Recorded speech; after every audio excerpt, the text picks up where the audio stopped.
আসসালামু আলাইকুম। আশা করি আপনারা সবাই অনেক ভালো আছেন। এই ভিডিওতে আমরা যে বিষয়গুলো নিয়ে আলোচনা করব সেটা হচ্ছে গত ভিডিওতে আমরা কি করেছিলাম, একটা এপিআই তৈরি করেছিলাম যার মাধ্যমে আমরা লেটেস্ট সর্বশেষ যে 10টা প্রোডাক্ট আছে সেই প্রোডাক্টগুলো আমরা খুঁজে বের করতে পেরেছিলাম, রাইট? তো আমরা সেই এপিআইটা এখানে কল করে দিয়েছিলাম এবং সেখানে আমাদের কিন্তু আগের ভিডিওতে একটা মিস্টেক ছিল। 4 নাম্বার যে প্রোডাক্ট এটা কিন্তু 2টা হয়ে গেছিলো। আমরা একটা কাজ করতে পারি, চাইলে ডেটাবেস থেকে 4 নাম্বার যে প্রোডাক্ট আছে 1 2 3 এই যে একটা 4 আর নিচে আরেকটা 4 থাকবে, এই যে একটা 4 নাম্বার আইডি এবং এখানে আরেকটা 4, যে কোনো একটা ডিলিট করে দিলেই এখানে আইডিটা ডাবল আর থাকবে না। ওকে, তো আমি একটা ডিলিট করে দিলাম। দেওয়ার পর এখানে 12টা প্রোডাক্ট আছে। আমরা যদি এখানে রিলেট করি তাহলে দেখব এখান 2 থেকে মানে 12টা, যেহেতু প্রথম 2টা বাদ, তারপর 3 থেকে 12 পর্যন্ত মোট 10টা প্রোডাক্ট এখানে দেখাবে। ওকে, আশা করি বিষয়টা বুঝতে পেরেছেন। ওকে, তো এটা ছিল আমাদের গত ভিডিওতে যে কাজগুলো করেছিলাম সেটা।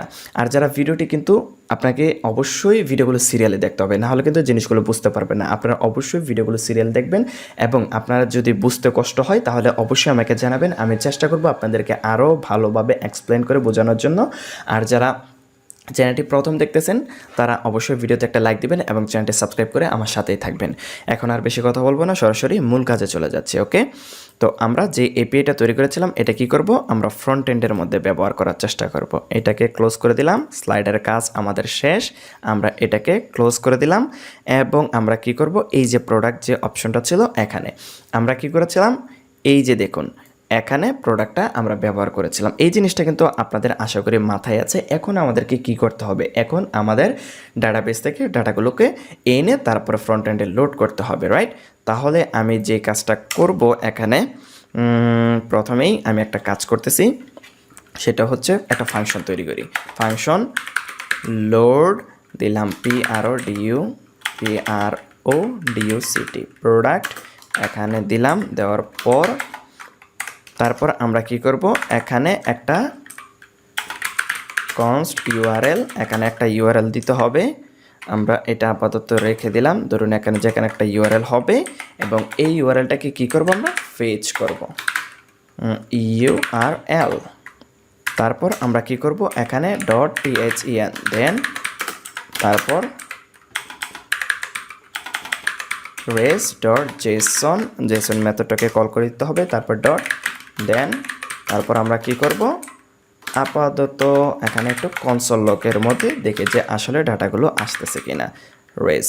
ওকে, আর আমাদের এই যে এখানে ইউআরএলটা কি হবে, আমরা এখান থেকে এই যে দেখুন এখানে যেটা ছিল Ctrl+C দিয়ে কপি করে নিলাম, এই এপিআইটা এখানে হবে। ওকে, এইবার আমাদের কি করতে হবে, এই ফাংশনটাকে কল করে দিতে হবে। Ctrl+C দিয়ে এটাকে কি করলাম, পেস্ট করে দিলাম, এখানে কল করে দিলাম। এইবার দেখি যে আসলে আমাদের এখানে কনসোল লগের মধ্যে যদি যাই আমরা, তাহলে এই যে দেখুন এখানে এরেতে এই জিনিসগুলো আসতেছে। এই কনসোল লগটা কোন জায়গা থেকে আসতেছে, product.js এর 15 নাম্বার লাইন থেকে। এই যে এখানে 15 নাম্বার লাইনে আগে একটা কনসোল লগ ছিল, এই জিনিসটা দেখাচ্ছে। এইবার দেখুন আমরা যদি এখানে দিই, এই যে 10টা প্রোডাক্ট আমাদের এখানে চলে আসছে। আশা করি বিষয়টা বুঝতে পেরেছেন। এইবার জাস্ট আমাদেরকে এই জিনিসগুলো ব্যবহার করতে হবে। কিভাবে ব্যবহার করব, আমরা এখানে আরেকটা ফাংশন তৈরি করি। ওকে, এখানে আরেকটা ফাংশন আপাতত তৈরি করতেছি। func ফাংশন ধরলাম, প্রিন্ট ডাটা আমি একটা ফাংশন তৈরি করলাম। এই ফাংশনের ভিতরে কি করব, আমরা এই যে এই দুইটা জিনিস আপাতত Ctrl+X দিয়ে কাট করে নিলাম। নেওয়ার পরে আমরা এটাকে এখানে পেস্ট করে দিলাম। ওকে, এইবার আমাদেরকে একটা জিনিস বুঝতে হবে, এই যে এখানে কি হয়, এই জিনিসটা আসলে কি, এই যে প্রোডাক্ট কার্ড এটা আমাদের কোন জায়গা থেকে আসতেছে, দেখুন এই যে প্রোডাক্ট কার্ড মানে এটা কোন জায়গা থেকে আসতেছে, product.js এর এই যে এখানে শেয়ার যে ফাইলটা আছে, ফোল্ডারটা আছে, এটার ভিতর থেকে আসতেছে, মানে এই যে এখান থেকে আসতেছে, রাইট? তো এইবার আমাদের কি করতে হবে, যতগুলো প্রোডাক্ট আছে ততবার এটাকে প্রিন্ট করতে হবে, যতগুলো প্রোডাক্ট আছে ততবার প্রিন্ট করতে হবে। তার মানে এখানে একটা লুপ চালাইতে হবে। এখন আমরা চাইলে ফর লুপ চালাইতে পারি, যে কোনো লুপ চালাইতে পারি, অথবা এরের কোনো একটা মেথডও চালাইতে পারি। তো আমি আপাতত এরের কোনো একটা মেথডই চালাই। তো আমি এখানে যে কাজটা করব, এখানে ধরুন কনস্ট না, এখানে দিব let html code equal to আমি এখানে একটা কোটেশন দিয়ে দিলাম। আপাতত এটার মধ্যে সবগুলো ঢুকাবো। ওকে, তারপর আমরা কি করব, এই যে এখান থেকে যে ডাটাগুলো আসতেছে এই ডাটাগুলো এই ফাংশনের মধ্যে পাঠাতে হবে। তার মানে এই ফাংশনের মধ্যে ডাটাগুলো পাঠাতে হবে। তাহলে আমরা যে কাজটা করতে পারি, এই ফাংশনটাকে এখানে বসায় দিতে পারি। তাহলে এই ফাংশনটাকে এখানে কল করে দিলে এটার মধ্যে চলে আসবে। এখানে রিসিভ করতে হবে। আমি দিলাম PRODUCTS প্রোডাক্টস। দেখি আসলে প্রোডাক্টগুলো আসতেছে কিনা। কনসোল লক করে দেখি। দেখুন এই যে এটা এখানে বসাইতে হবে। দেখি যে আসলে প্রোডাক্টগুলো আসতেছে কিনা। এখানে দেখবো যে এই প্রোডাক্টগুলো আসতেছে কোন জায়গা থেকে, 17 নম্বর লাইন থেকে। এই যে হচ্ছে 17 নম্বর লাইন। কিভাবে হচ্ছে আপনি আরেকবার একটু খেয়াল করেন। এই যে ফাংশনটা আছে এই ফাংশনটাকে আমি এখানে কল করে দিয়েছি। এখানে কল করা যাবে কিন্তু, কারণ দুইটাই একসাথে আছে, পাশাপাশি আছে।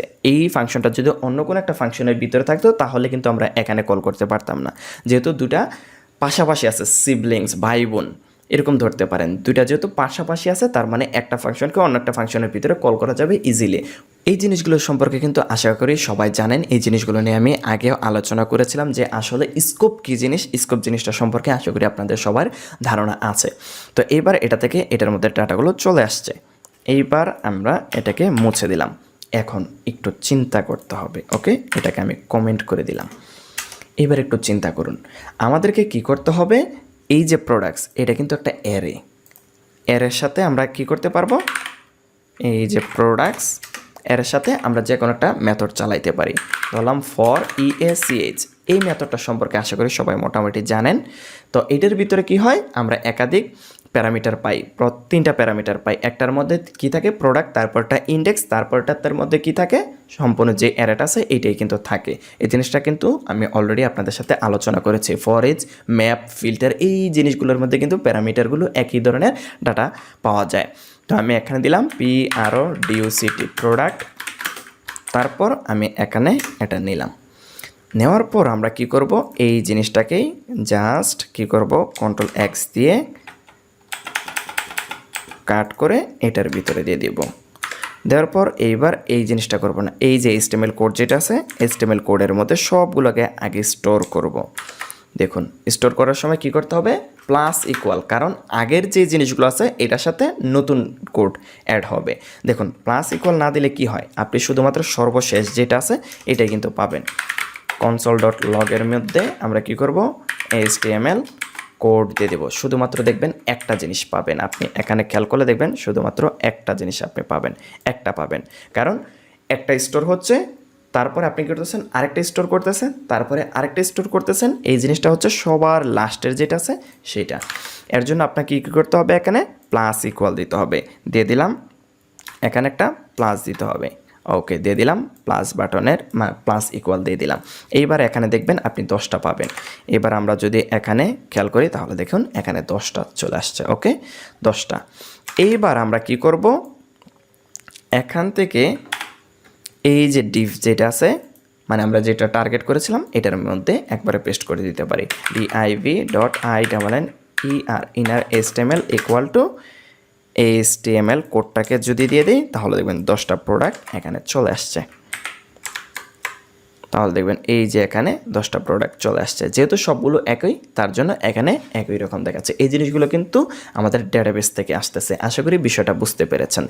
এইবার আপনাকে একটা জিনিস বুঝতে হবে যে আসলে আপনি যখন প্রোডাক্টগুলো ভিন্ন হবে তখন কিন্তু আপনার সবগুলো প্রোডাক্ট কিন্তু একই থাকবে। মানে আপনি এখানে যা দিয়েছেন সেম জিনিসগুলো থাকবে। আমাদের ডেটাবেজে কিন্তু এই ডাটাগুলো কিন্তু নাই। আপনি যদি খেয়াল করেন তাহলে দেখতে পারবেন যে আমাদের ডেটাবেজের মধ্যে কিন্তু যে ইমেজের ইউআরএলটা আছে, আপনি যদি এখান থেকে একটা ক্লিক করেন তাহলে দেখবেন এটা আছে, কিন্তু আমাদের এখানে ইমেজগুলো এইগুলো দেখাচ্ছে। তার কারণ কি? তার কারণ হচ্ছে আপনি যদি এই যে প্রোডাক্ট কার্ডের মধ্যে যান, দেখুন আমরা প্রোডাক্ট কার্ড থেকে ডাটাগুলো আনতেছি। এই প্রোডাক্ট কার্ডের মধ্যে যদি যান তাহলে দেখবেন এখানে ডাইনামিকভাবে কোনো ডাটা বসাচ্ছে না। এর জন্য কিন্তু এরকম হচ্ছে। এইবার আমাদেরকে যে কাজটা করতে হবে, দেখুন আমি যদি এখানে কনসোল লক করি, কনসোল লকের মধ্যে এই প্রোডাক্টটা দিই, তার মানে কি হবে, একটা একটা করে ডাটা আসবে, প্রতিটার একটা একটা করে আমরা মানে প্রতিটা প্রোডাক্ট একবার একবার করে এখানে আসবে, কিন্তু এই জিনিসগুলো নিয়ে কিন্তু আমি আপনাদের সাথে অনেকবার আলোচনা করেছি। এখানে কোন জিনিসগুলো পাওয়া যাবে, একটা এরের প্রতিটা আইটেম একবার একবার করে এখানে আসবে, এটা হচ্ছে কি একটা প্রোডাক্টের এরে। এই এরের প্রতিটা আইটেম এখানে একবার একবার করে পাওয়া যাবে। আপনি যদি দেখেন দেখবেন প্রতিটা একবার একবার করে এখানে কনসোল লক হচ্ছে। আপনি এখানে খেয়াল করুন, দেখুন এই যে প্রতিটা কিন্তু একটা এরের মধ্যে অনেকগুলো প্রোডাক্ট আছে, প্রতিটা প্রোডাক্ট কিন্তু এক একটা অবজেক্ট। দেখুন এখানে প্রতিবার 10টা যেহেতু আছে 10 বার এখানে কনসোল লক হয়ে গেছে। এইবার আমরা একটা কাজ করতে পারি, এই প্রোডাক্টটাকে যদি আমরা এখানে পাস করে দিই, কই পাস করে দিয়েছি দেখুন এই প্রোডাক্ট কার্ড, তার মানে এই প্রোডাক্ট কার্ডের মধ্যে কিন্তু চলে আসছে। এখন জাস্ট আমাদেরকে রিসিভ করতে হবে। দেখুন এখানে PRODUCT প্রোডাক্ট। আপনি এইবার যদি এখানে কনসোল লক করেন, কনসোল ডট লক, এখানে কি করবেন PRODUCT প্রোডাক্ট। আমরা আগের কনসোল লকটাকে অফ করে দিই, না হলে কনফিউশনে পড়ে যাব কোন জায়গা থেকে আসতেছে। দেখুন এইবার আমরা কি করব, এই জিনিসগুলো দেখেন এখানে অবজেক্টগুলো আসতেছে কোন জায়গা থেকে আসতেছে, প্রোডাক্ট ডট এই যে প্রোডাক্ট কার্ডের মধ্যে 2 নাম্বার লাইন থেকে আসতেছে। দেখুন এই যে প্রোডাক্ট কার্ড জেএসের 2 নাম্বার লাইন, মানে এই যে এখানের প্রোডাক্ট কার্ড এখানের 2 নাম্বার লাইন থেকে আসতেছে। আশা করি বিষয়টা বুঝতে পেরেছেন। এইবার জাস্ট আমাদেরকে এখানে ডাইনামিক ডাটাগুলো বসাতে হবে। ওকে, তাহলে আমাদের কাজ শেষ। এখন আমরা চাইলে এখানে সরাসরি কী করতে পারি, প্রোডাক্ট ডট ইমেজ দিতে পারি, কারণ দেখুন এখানে কি কি আছে। আচ্ছা আমি আপনাকে দেখাই সরাসরি। আমরা এখান থেকে কি করব, এই জিনিসটাকে প্রথমে কাট করে ফেলব। কাট করে আমরা কি করব, এখানে ডাইনামিকভাবে ডাটাটা বসায় দিব। ওকে, কি হবে, এই যে প্রোডাক্ট মানে কি একটা অবজেক্ট। আপনি খেয়াল করুন এখানে প্রোডাক্ট কিন্তু একটা অবজেক্ট, এখানে যেহেতু কিছু দেই না এর জন্য এরর চলে আসছে। PRODUCT প্রোডাক্ট একটা অবজেক্ট, রাইট। এই যে অবজেক্টের মধ্যে কি আছে দেখুন, প্রোডাক্টের ইমেজ IMG, তার মানে প্রোডাক্ট ডট IMG এইটা দিয়ে দিব। তাহলে দেখবেন ইমেজগুলো সবগুলোর ইমেজগুলো আশা করি পরিবর্তন হয়ে যাবে। দেখুন সবগুলোর ইমেজগুলো পরিবর্তন হয়ে গেছে, ইমেজগুলো আমরা পরিবর্তন করে ফেলেছি। এইবার আমরা যদি প্রাইসটা পরিবর্তন করতে চাই, একটা ডলার সিম্বল আমাদের এখানে লাগবে। দেখুন একটা ডলার সিম্বল এখানে লাগবে, একটা দেওয়া আছে। আরেকটা লাগবে কি জন্য, আমরা ডাইনামিক ডাটা যেহেতু বসাবো এর জন্য ডলার সিম্বল কিন্তু একটা দিতে হয়। এই যে দেখুন এখানে একটা ডলার সিম্বল লাগতো, একটা দিয়েছি কেন, আমাদের একটা দিয়েছি আমাদের যেহেতু ডলার সিম্বল আমাদের এখানে একটা লাগবে এর জন্য, আর আরেকটা দিয়েছি কেন, ডাইনামিকভাবে ডাটাগুলো বসানোর জন্য। এইবার PRODUCT product dot PRICE price, দেখুন এখানে প্রাইসগুলো আপডেট হয়ে যাবে। এইবার দেখুন $22 চলে আসছে। এইবার আমরা কি করব, এখানে টাইটেল দিব।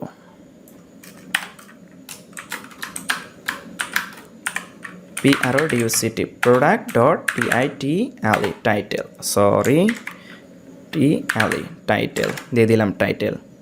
দেখবেন সবগুলোর টাইটেল এখানে চলে আসছে। এখন ছোট ছোট জিনিসগুলো যাতে হয় সেই সিস্টেমটা বানাইতে হবে, বানাই ফেলবো, কোনো সমস্যা নেই। তারপরে আমরা কি করব, দেখুন এই যে আমাদের এখানে যদি আসি, এখানে আসলে কি হয় দেখুন, আমরা এই যে এখানে লিঙ্কে ক্লিক করুন, এখানে খেয়াল করুন একটু, আমরা যদি কোনো একটার মধ্যে ক্লিক করি তাহলে দেখুন একটা পেজের মধ্যে যায়, তারপরে এখানে একটা লিঙ্ক আসে। আচ্ছা এটা এখন আপাতত দেওয়ার দরকার নেই, আপনারা একটা জিনিস মাথায় রাখেন যে আমরা এখানে এই বাটনটাকেও ডাইনামিক করতে হবে। তো এখন আপনারা একটা জিনিস খেয়াল করেন যে প্রতিবার product dot image, product dot price, product dot title, এখন যেহেতু আমাদের ছোট্ট একটা কার্ড এর জন্য আমরা এভাবে ব্যবহার করতেছি। তবে এখানে আরও একটা সিস্টেম আছে, সেই সিস্টেমটা আপনার জেনে রাখা দরকার। আমি সেই জিনিসগুলো নিয়ে আগেও আলোচনা করেছি, সেটা কি ডিস্ট্রাকচারিং। এই জিনিসটা আমরা ব্যবহার করতে পারি। ইকুয়াল টু আমরা এই যে এই অবজেক্ট থেকে ডিস্ট্রাকচার করব। এই অবজেক্টের মধ্যে কি কি আছে, আমাদের এই অবজেক্টের মধ্যে যেগুলো আছে এগুলো আমরা ডিস্ট্রাকচার করে ফেলতে পারবো। ইমেজ আছে, তারপর কি আছে দেখি, আমরা যদি এখানে আসি, এখানে আসলেও দেখতে পারবো ইমেজ আছে, প্রোডাক্ট আইডি আছে, তারপর টাইটেল আছে। আমরা এখানে টাইটেলটাকে নিয়ে নিলাম, প্রাইসটাকেও নিয়ে নিলাম। আপাতত এই জিনিসগুলো আমাদের যেহেতু লাগতেছে আমরা এই জিনিসগুলো নিলাম। এখন এই ইমেজটা আমরা এখানে ব্যবহার করতে পারি, তার মানে আমরা এই সামনের এতটুকু জিনিস আমরা কাট করে দিলে এটা এখানে বসতেছে। এই ইমেজটা এখান থেকে এখানে বসতেছে। এবার টাইটেলটাকেও আমরা ব্যবহার করতে পারবো, তার মানে আমরা এই যে এখান থেকে যতটুকু জিনিস আছে এটার বদলে আমরা টাইটেলটাকে দিয়ে দিব। তারপর আমরা কি করতে পারি, প্রাইস কন্ট্রোল সি দিয়ে কপি করে এই যে পুরোটার বদলে আমরা কি করতে পারি, প্রাইসটাকে দিয়ে দিতে পারি। সরি, একটা কাজ এখানে মিস্টেক করে বলেছে, এখানে একটা ব্র্যাকেট হবে। তাহলেও দেখবেন সেম একই জিনিসই কিন্তু এখানে আছে। ওকে, এখানে আনডিফাইন দেখাচ্ছে, প্রাইসটা হয়তো বা পাচ্ছে না, PRICE, বানানটা ভুল করেছি। আমরা কি করব, PRICE, প্রাইস। ওকে, আচ্ছা সরি,